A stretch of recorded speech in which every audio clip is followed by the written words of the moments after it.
Sekarang petang Jumaat semasa kami merakam podcast ini dan kami akan menyiarkannya untuk anda dengar pada hujung minggu kerana ini adalah cerita yang sangat menarik, luar biasa namun menghiburkan untuk pekebun kelapa sawit kita. Sila kekal dengar jika anda berminat. Perkara yang paling menarik akan didedahkan di hujung episod ini di mana satu langkah penyelenggaraan mudah mampu menjimatkan kos kawalan perosak anda secara mengejutkan.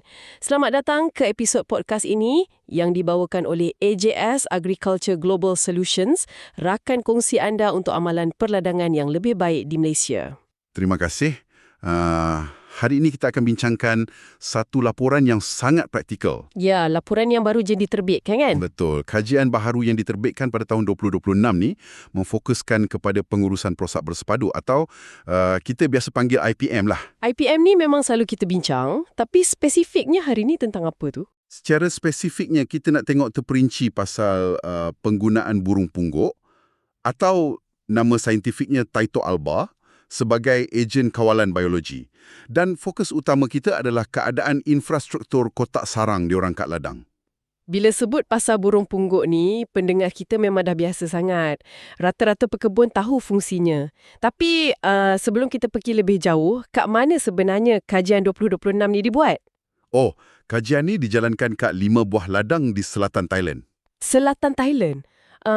Dekat area mana tu? Sebab kadang-kadang data dari luar negara ni praktisnya tak sama dengan apa yang kita buat kat ladang tempatan kita. Tepatnya di wilayah Chumphon dan Prachuap Kirikan. Kawasan ni dipilih sebab lanskap pertanian diorang didominasi oleh penanaman kelapa sawit berskala besar. Boleh tahan dekat juga dengan kita. Tapi adakah cabaran cuaca dan perosak kat sana tu betul-betul relevan dengan pekebun kecil kita di Semenanjung atau Sabah dan Sarawak? Sangat relevan. Kalau kita tengok dari segi profil iklim, selatan Thailand ni berkongsi corak cuaca yang sama persis dengan persekitaran peladangan kat Malaysia. Maksudnya hujan dan panas dia tu lebih kurang samalah. Ya, terutamanya kalau kita bandingkan dengan pantai timur dan utara Semenanjung. Diorang berdepan profil musim tengkujuh yang sama, hujan tahunan yang tinggi, kelembapan tropika ekstrim dan cabaran serangan perosak ladang yang serupa. Jadi, dapatan kajian ni memang boleh terus diguna pakai oleh pekebun kecil kita esok hari lah ya? Betul. Bukan sekadar teori atas kertas. Kalau kotak kayu kat ladang Thailand tu repot sebab hujan bulan November, kotak kat ladang Johor atau Kelantan pun akan alami benda yang sama. Okey, faham. Kalau macam tu, mari kita bincangkan pasal ancaman utama ladang kita. Tikus. Terutamanya spesies Ratus Theomanicus. Ya, kita semua tahu tikus ni bukan sekadar makan buah relai kat pangkal pokok kan? Serangan tikus ni beri impak langsung kepada jumlah pengeluaran tan sehektar. Seekor tikus dewasa tu boleh makan buah sawit masak setiap hari. Diorang panjat pelepah, gigit buah pada tandan yang sedang berkembang. Oh, luka pada buah tu akan bawa masalah lain pula kan? Betul. Gigitan dia bukan saja kurangkan berat tandan, tapi luka tu mengundang patogen dan kulat. Akhirnya, kualiti minyak jatuh teruk. Dan kalau dari segi nombor, kerugian hasil akibat tikus ni boleh mencecah sekitar 10 hingga 15% tan sehektar kalau tak dikawal. Ya, 10% tu nampak je macam kecil atas kertas. Memang nampak kecil, tapi mari kita letak dalam konteks operasi sebenar. Katakan ladang anda mengeluarkan 20 tan sehektar setahun, kerugian 10% tu bermakna 2 tan hasil lebur begitu saja untuk setiap hektar. Dan bayangkan kalau harga sawit tengah cantik, 2 tan tu nilainya dah ribuan ringgit yang hilang ditelan tikus setiap tahun. Sebab itulah ramai pekebun ambil jalan pantas letak umpan racun tikus anti-coagulant. Ya, memang berkesan untuk jangka pendek. Tapi bila kita kira kos operasi menyeluruh, racun ni telan belanja yang sangat besar. Betul, kena beli bahan kimia, kena bayar upah pekerja, pusing ladang letak umpan. Lepas tu, beberapa bulan populasi tikus naik balik. Kena ulang lagi. Belum campur lagi risiko toksik ke alam sekitar kan? Sebab tu, estet besar dan pekebun progresif beralih kepada burung pungguk. Diorang ni ibarat tentera upahan semula jadi. Tentera yang tak minta gaji, cuma minta tempat tinggal saja. Simetrik macam mana tu? Maksudnya, satu telinga sikit tinggi dari yang lain. Jadi, diorang boleh kesan kedudukan tepat tikus kat sebalik pelepah sawit waktu malam gelap. Sepasang burung punggut yang membiak ni, boleh makan antara 2,000 hingga 3,000 ekor tikus setahun. Wow, 3,000 ekor setahun dibersihkan tanpa kita keluar peluh. Tapi masalahnya ladang sawit monoculture kita tak ada lubang pokok semula jadi untuk diorang bersarang kan? Ya, itu isu utamanya. Jadi, jalan penyelesaiannya, pekebun kena bina kotak sarang buatan. Pasang atas tiang. Saiz dia dalam 60 kali 40 cm macam tu. Masalah sebenar timbul bila pekebun anggap lepas pasang kotak je, kerja diorang dah siap. Ini yang paling kerap berlaku. Penyewa tu mesti akan angkat kaki lari. Analogi tu sangat tepat. Bila bumbung kotak bocor, implikasinya sangat pantas dalam cuaca kita ni. Papan lapis tu akan mula serap air. Kotak tu jadi lombap teruk lah kan? Betul. Kelembapan naik mendadak, kulat membiak. Kalau ibu burung tengah mengeram anak yang baru menetas, keadaan lantai yang reput dan basah ni sangat bahaya. Sebab anak burung pungguk kan sensitif dengan sejuk. Sangat sensitif. Diorang boleh kena jangkitan pernafasan. Kadang-kadang, lantai tu reput sikit demi sikit sampai telur burung tu boleh bergolek jatuh terus ke tanah. Bila keadaan tu berlaku, ibu burung pungguk mesti rasa ladang tu dah tak selamat untuk generasi dia kan? Ya, diorang akan terus tinggalkan kotak tu dan cari habitat lain. Bila diorang berhijrah keluar, tikus akan membiak tanpa kawalan. Lepas tu, hasil tanah sehektar mula merosot. Pekebun kena keluar modal beli racun balik, pusing-pusing balik ke masalah asal. Anda laburkan modal buat kotak, nak jimat kos racun, tapi sebab tak jaga infrastruktur tu, burung lari dan kena beli racun lagi. Memang satu kitaran yang membazirkan wang. Nota ringkas, beritahu kami dalam ruangan komen topik kelapa sawit apa yang anda mahu selepas ini supaya kami buat episod ikut keperluan anda. Sila langgan saluran YouTube kami jika anda belum langgan, tekan suka dan tulis komen. Ini membantu saluran YouTube kami supaya kami terus menukar artikel saintifik kelapa sawit kepada bahasa yang mudah difahami dan senang dihadam.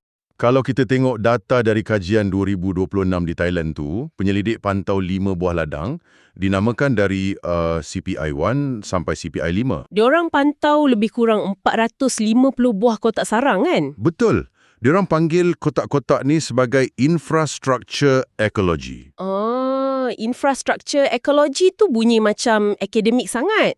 Tapi konsep dia mudah je. Macam jalan ladang yang berlubang teruk, lori tak boleh masuk ambil buah. Kotak sarang pun sama. Kalau rosak, pekerja kawalan perosak kita tak boleh masuk buat kerja. Tepat. Saya tengok perbandingan dalam jadual kajian ni antara ladang CPI 1 dan CPI 4 betul-betul menarik. Macam mana pecahan data dia orang? Perbezaannya ibarat siang dan malam. CPI 1 ni operasi paling besar.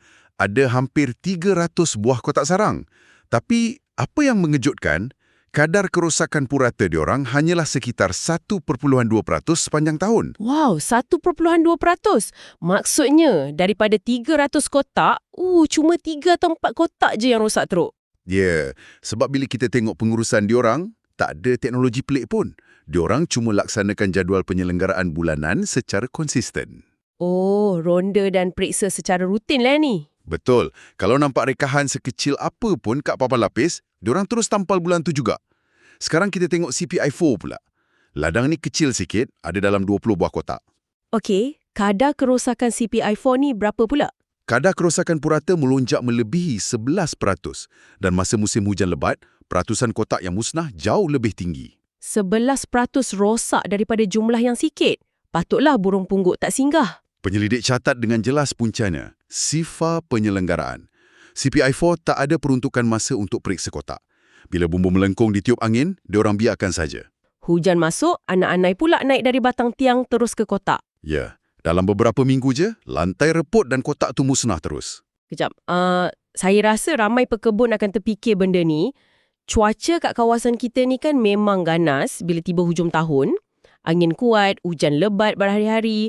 Buatlah apa pun, tampal macam mana pun, kayu papan lapis tu lambat laun mesti kembang dan hancur juga. Memang rasional soalan tu. Jadi, bukankah musim tengkujuh akan memusnahkan kotak-kotak ini walau apa pun yang kita lakukan? Kenapa pekebun perlu membazir tenaga membaikinya setiap bulan? Di sinilah data saintifik membuktikan sebaliknya.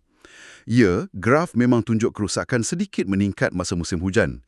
Kayu kan, kalau kejap panas terik, kejap basah lencun, dia akan merekah. Rikahan mikro tu jadi pintu masuk anai-anai lah kan? Betul. Tapi CPI 1 dan CPI 4 ni letaknya kat wilayah yang sama. Awan hujan yang sama turun lebat kat kedua-dua ladang ni. Oh, maknanya kotak kat CPI 1 lalu ujian cuaca yang persis sama macam CPI 4 lah. Tepat. Tapi kenapa CPI 1 berjaya kekalkan kerosakan tahap 1/2%? Ini buktikan yang pengurusan manusia adalah faktor penentu utama, bukan sekadar cuaca. Jadi maksudnya cuaca tu cuma pemangkin je lah? Ya, kalau ada satu rekahan kecil, tu amaran awal. Pekebun di CPI 1 bertindak cepat, ambil masa 5 minit, tampal dengan silikon. Air tak masuk, anak-anai tak ada jalan masuk. Kotak tu boleh tahan bertahun-tahun. Tapi kalau dibiarkan macam kat CPI 4, air masuk, kayu lembut, anak-anak kunyah dan habis ranap. Kos tampal rekahan sikit tu jauh lebih murah dari nak bina kotak baru atau beli racun tikus berterusan kan? Jauh lebih jimat. Faham. Sama macam penjagaan traktor. Nampak minyak hitam menitik, kita terus tukar skru atau seal. Kita tak tunggu enjin percak berderai baru nak kalut. Jadi, apa langkah praktikal berdasarkan kajian baru tahun 2026 ni? Apa satu atau dua perkara yang pekebun kecil boleh lakukan esok pagi kat ladang? Yang pertama, jadikan pemeriksaan visual sebagai rutin bulanan. Khususnya, buat pemeriksaan menyeluruh sebelum dan selepas musim tengkujuh. Pastikan kotak berada dalam keadaan optimum untuk hadapi cuaca buruk. Tapi, pekerja kena panjat 300 batang tiang setiap bulan ke? Kos buruh tu mesti membebankan. Tak perlu panjat setiap bulan, cukup sekadar pemeriksaan visual dari bawah. Sambil berjalan periksa buah, berhenti kejap kat pangkal pokok. Tengok kat tiang tu, ada tak laluan tanah berwarna perang yang menjalar naik? Laluan tu petanda anai-anai tengah cari jalan masuk kan? Ya. Lepas tu perhatikan bumbung kotak. Adakah penutup papan lapis mula meleding atau terangkat? Kalau luaran nampak kukuh, dalaman tu selalunya masih selamat. Okey, sambil buat rondaan rutin, jeling kotak sekali. Katakanlah pekerja nampak bumbung mula ternganga sikit kat penjuru. Apa langkah seterusnya? Atau ada laluan anai-anai, pastikan ia dibaiki dalam masa 30 hari. Kenapa mesti 30 hari tu? Sebab 30 hari ni tempoh masa yang membezakan kerosakan mikro jadi kerosakan makro. Menyelenggara infrastruktur mengikut peraturan 30 hari ni menjamin kehadiran burung pungguk secara berterusan. Bila diorang selesa bergenerasi lamanya kat situ, kita sedang tekan populasi tikus lah kan? Betul.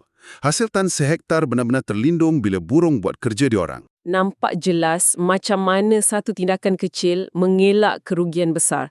Periksa sebelum dan selepas musim tengkujuh, kenal pasti laluan anak-anai dan laksanakan pembaikan dalam masa 30 hari. Praktis ini bukan saja bantu burung pungguk, tapi tukar cara kita urus operasi keseluruhan.